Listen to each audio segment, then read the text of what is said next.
Regina Gladstone, a lawyer from the UK, expressed the thoughts that millions of us have had after seeing the last video. That after a couple 100,000 years of us nagging, the guys may just finally be getting the message.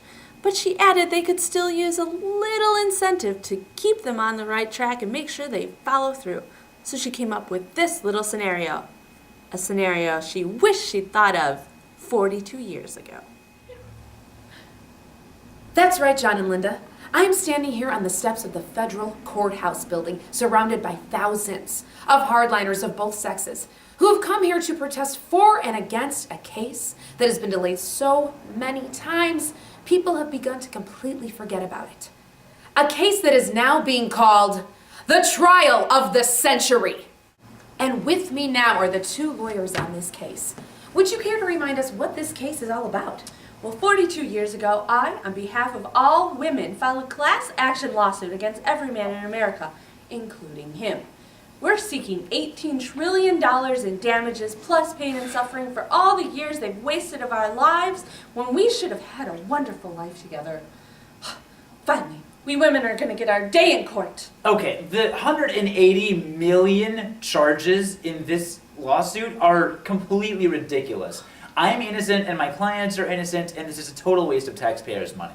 If men aren't guilty as charged, ask him why he filed over 121,332 motions over the years trying to prevent the women of America from getting a fair trial. 8 million of the defendants in the original suit have died, for crying out loud. Not to mention the 4 judges. And if they and he aren't guilty, why did he try to avoid a trial by offering to settle out of court? Come on, Natalie, this has gone on long enough. I know we were only married for 6 months, but you gotta forgive and forget. But his settlement, getting all the men in America to take all the women in America out to dinner and buy them flowers, is too little, too late. But everybody knows that we men don't do half the things that women accuse us of doing. But finally, men are gonna have to take the stand and swear to tell the truth about what went wrong. The whole truth, and nothing but the truth, so help me.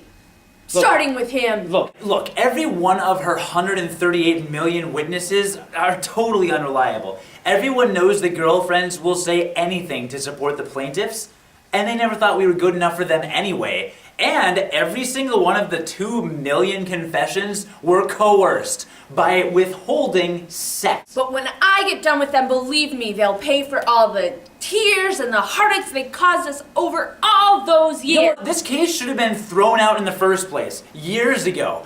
Everyone has a statute of limitations. Oh wait, I'm sorry. Everyone except women. And if any woman out there in the viewing audience wants to add the men who have jilted them, cheated, or dumped them for no good reason to my list of defendants, just go to www.menarescum.com.